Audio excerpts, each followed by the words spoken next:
Today we will be focusing on Module 13C, and it's to use retrosynthesis to prepare a trisubstituted benzene from a benzene. In order to do this, we have to perform a retrosynthesis based on order of reactions. The key concepts include understanding what electron donating and electron withdrawing groups are, understanding what makes a substituent group an activator or deactivator, knowing what position of a benzene ring a substituent will be present on, and understanding how to go from a trisubstituted benzene to a benzene using retrosynthesis. Now, to understand this concept, we must understand what retrosynthesis is. Retro is backwards, and synthesis is the process of combining simpler reactions to form a chemical compound or molecule. So, presented in the form of a complex molecule that you are asked to synthesize from a given starting material or a set of reaction conditions.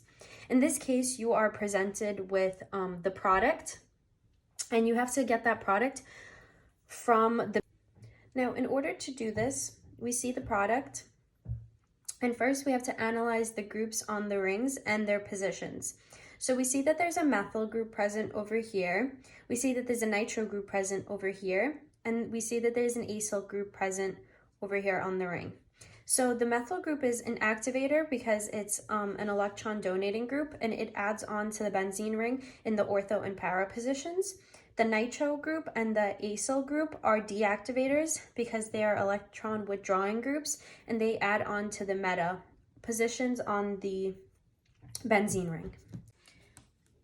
Now, in order to understand what activators and deactivators are, we need to know some background knowledge on this topic, and that includes the positions of the groups.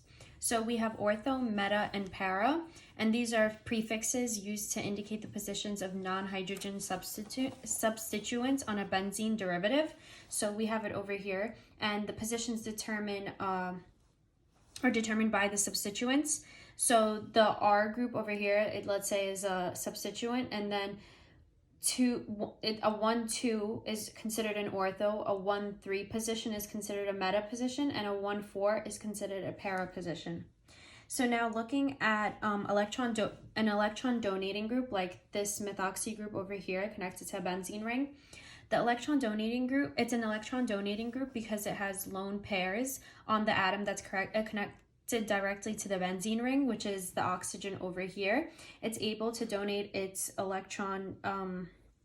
its lone pairs to the ring, and then you will receive different resonance forms of this compound over here. And so if the group is electron donating, it's considered an activator, and it'll add on ortho and para. So this is the resonance hybrid structure of the structure over here. And you could see that there are partial negative charges on the carbons, and that is why when adding another substituent, it will add on ortho or para to the benzene ring, because the partial negative charges make these carbons better nucleophiles, which is why they're most likely to attack the electrophile. In terms of electron withdrawing groups, you could look at the carboxyl group as an example. And here it's an electron withdrawing group because it does not have lone pairs on the atom connected directly to the benzene ring. The atom connected directly to the benzene ring is the carbon over here. And it is characterized by a pi bond that's conjugated to the ring. So this carboxyl group can be considered deactivator, and it adds on meta because it also has different resonance structures, different secondary resonance structures. And you could see that over here in the resonance hybrid structure.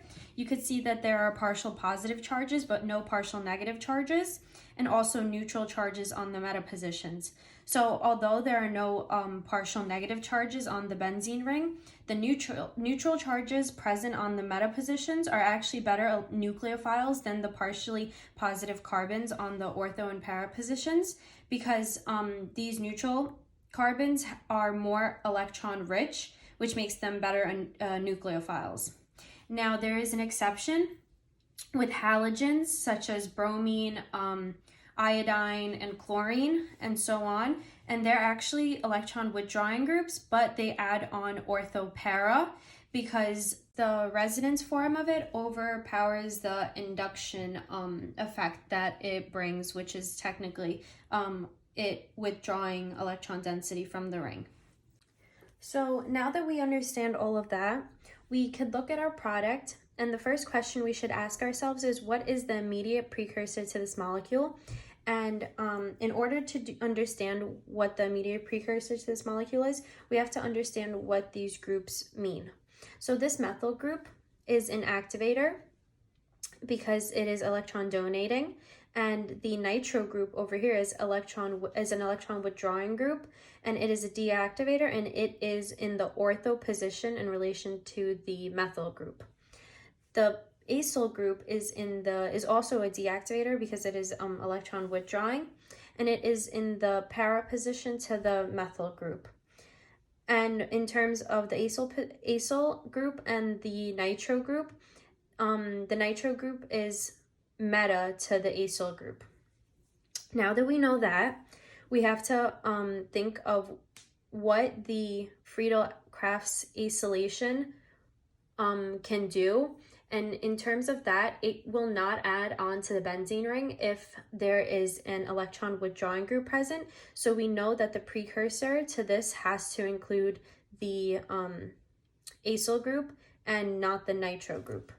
So now that we look at what is seen next, we see that this is the immediate precursor, and in order to attach the nitro group, we must go through this reaction, which is nitration, and it uses nitric acid and sulfuric acid as the acid catalyst. And when those reagents are added to the mixture, you will receive this product. Now, looking at the next step that we have to see, what is the immediate precursor to this molecule? Now that we have the acyl group and only the methyl group, we know that the acyl group occurs from Friedel-Crafts acylation, and it will only add on if there is no electron withdrawing group present. And that's good in this case because the methyl is electron donating and is not electron withdrawing. So we can recognize that the immediate precursor will look like this, and it will be a toluene, and it'll just have the methyl group connected to one of the carbons. And in order to go from this molecule to this immediate precursor, we have to do Friedel-Crafts acylation, which includes using acyl chloride and aluminum chloride in order to get the acyl group para to the methyl position. Now, it won't add to the ortho positions because of sterics. It would be sterically hindered if it adds onto these because there will be too many carbons present close to each other. So now after looking at that, we can see that our final step is having the benzene ring. And in order to get this benzene ring, go from here to the toluene, we must use Friedel-Crafts alkylation because it could add the methyl group by using the chloromethane reagent and also the aluminum chloride. So that's how you get from the product to the benzene ring using retrosynthesis. So this is an additional example of a trisubstituted benzene ring going through retrosynthesis to get the benzene ring. So this is your product, and how can you get your product from a benzene ring using retrosynthesis? So you can pause this video and try to work on the problem yourself. So this is the correct answer, and to go over this, it's because the bromine looks like it's in the ortho position of the ethyl group, and then the nitro is para to the ethyl group, and you know that the ethyl group is electron donating, which means that this is the only activating group on the benzene ring.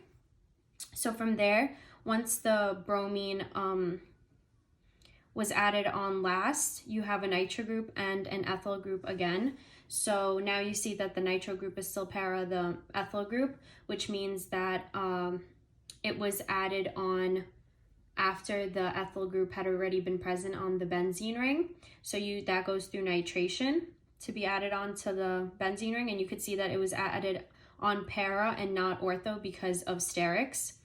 So then from there, you have the ethyl group, and the way to get the ethyl group onto the benzene ring is through Friedel-Crafts alkylation. So now you could look at it again going forward, and you see that the benzene ring goes through Friedel-Crafts alkylation. Now you have the ethyl group, and then it goes through nitration, and since the ethyl group is electron donating, it acts as the activator, which means the nitro will go on para to the ethyl group.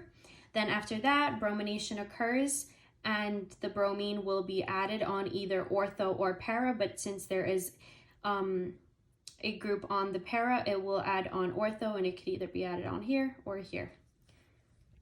And that is how you perform retrosynthesis on a trisubstituted benzene ring from a benzene.